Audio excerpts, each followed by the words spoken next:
Alright, hey guys, welcome back, and today I'm gonna talk about 5 tips for you to get your own YouTube channel started.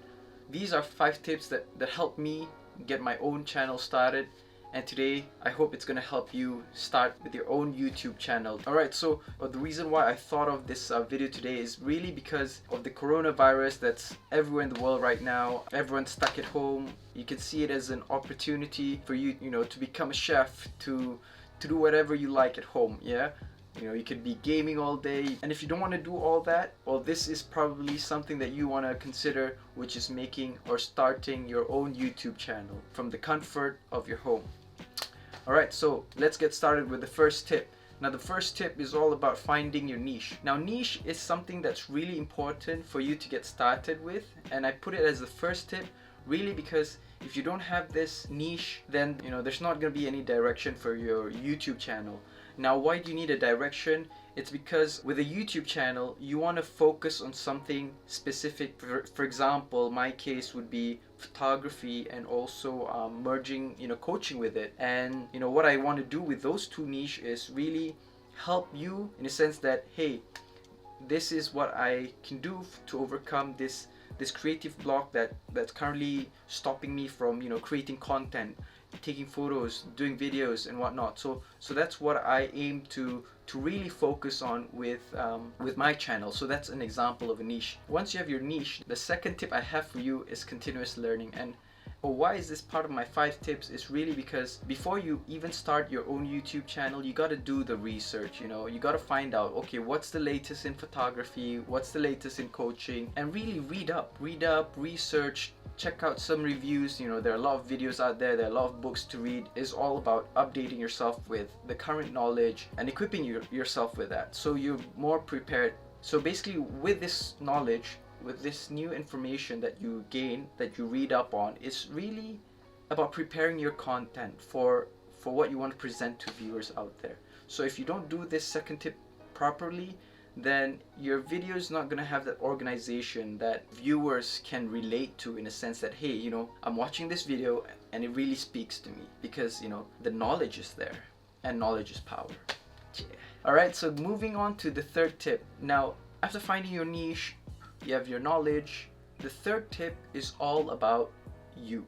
What do I mean by you? Is really for you to bring that niche, that direction, and also that knowledge that you gain from all the reading and research in front of the camera. Why is that important? Before I even started this whole thing with my own YouTube channel, I had some doubts. I had some negative self-talks like, hey dude, can you really do this? Will people really want to hear what you have to say? Is it going to be interesting at all? Is it worth their 10 minutes or less or more? Depends, right? And what value can I give to the viewers out there? So all these negative self-talks, feeling like I'm stuck, that I shouldn't take that step forward to make it. Now, that is what I mean by focusing on you. If you have all these these little doubts, this negative self-talk, this is where you want to deal with it first. This is where you tell yourself that, hey, I'm gonna take this first step and make my own YouTube channel, regardless of whatever it is. But of course it has to be a good positive niche. You don't want to go, I'm gonna start a revolution. You don't want to do that kind of stuff, right? So the third tip is really about focusing on you and removing any obstacles that stops you from pressing that record button on the camera. Alright, so that's about tip number 3. This is where I feel coaching comes into play, and a great coach would say their first thing to do before they become a coach is to self-coach themselves, in a sense that if you can't coach yourself to overcome this doubt, this negative self-talk, then it's hard for you to coach other people, right? If you're looking for a one-to-one coaching session, you can hit me up in the link below. I'll leave my details for you to reach out to me and make an appointment, and we'll start that coaching journey together. Yeah. Now, tip number 4 is really important as well, like the other tips. It's because that you need gear to start your own YouTube channel. Alright, what I mean by gear is having the camera, whether it's a camera, whether it's a smartphone. Have something that can record your videos, really. So I won't get into the technical stuff about, you know, what frame rate, what megapixels and whatnot. That's, you know, whether it's APS-C, full frame, 1-inch sensor, it depends on you. Whatever you have, gear is really important. And what I'm gonna share with you are the things that I invested in, that I thought that would help me in, you know, the longevity of my YouTube channel. That's why I invested in it. So the first thing that I bought is a Boya MM1 mic, and this is to help with the audio. This might not be something that's really needed because most cameras, most smartphones have mics built in.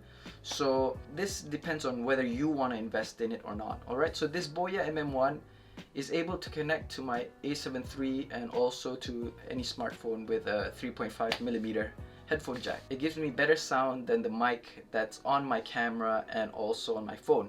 And it comes with a dead cat, they call it, and it goes on top of your camera on the hot shoe. And that's pretty much it. And you have a simple audio setup that's portable and easy to use. Yeah, it's just plug in.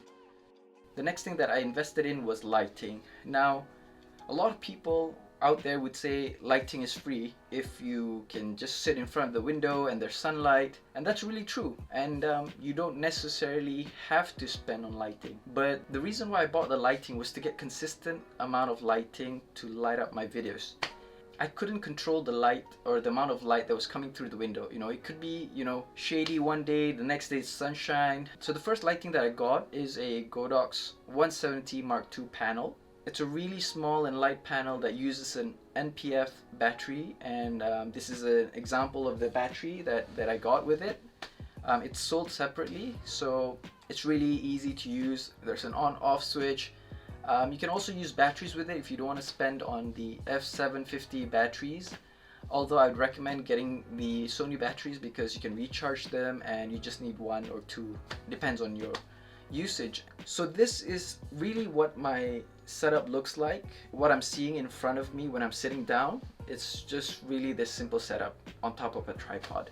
Now that you've got, you know, your gear settled, your mental block out of the way, and you're in that creative mode, you've got all the information, you've prepared, you know what niche you want to talk to. Now the fifth and last tip, it's a pretty simple tip that most of us really take for granted. I guess from my own personal experience is that we go on YouTube and then we type in the person that we want to see, watch, and we go like, that's pretty easy, I could do that. And then when you get to the real thing, when you set up the tripod, camera, lighting, audio, and you just, you know, sit there frozen and like, I'm just, you know, everything just goes blank, poof, you know, it just, you know, all that preparation just crumbles down and is all black. And this is normal, really, because you know how the saying is, you know, practice makes perfect, and it applies to making YouTube videos as well. And it's really important that you practice. Practice is really important, not just in sense of, you know, talking, you know, presenting your content. It's about the gear, practicing with the gear. You know, what makes the white balance look better, what makes the audio sound better, what lighting, you know, what angle and whatnot makes it all better. In a sense, you know, what makes it a holistic video that people would want to watch over and over and hit that thumbs up. So practice just really puts it all together, gels it all together, and gives you that package. All right, so keep this in mind. Practice makes perfect. Don't stop practicing. You know, for every video that you do, it's gonna take a few takes, you know, and this is probably more I've taken this video more than 10 times. I've rewatched it. I watched it over and over again until I feel that, hey, this is it. This is uploadable. So guys, if you found today's video helpful or, you know, inspired you to start your own YouTube channel, do give a thumbs up and subscribe to my channel. And, you know, for more videos like this, integrating coaching and photography for you to get creative. So, you know, do give me a follow, and if you like what you're seeing, press the bell button to get notified on the latest update on my YouTube channel. Alright guys, so that's all from me today. Thanks for watching. Bye bye. Stay safe. I forgot to charge my laptop and now the screen is blue. Okay, wait, it's just distracting me. Okay, wait. So now that's out of the way. Mati te juga, malas pa.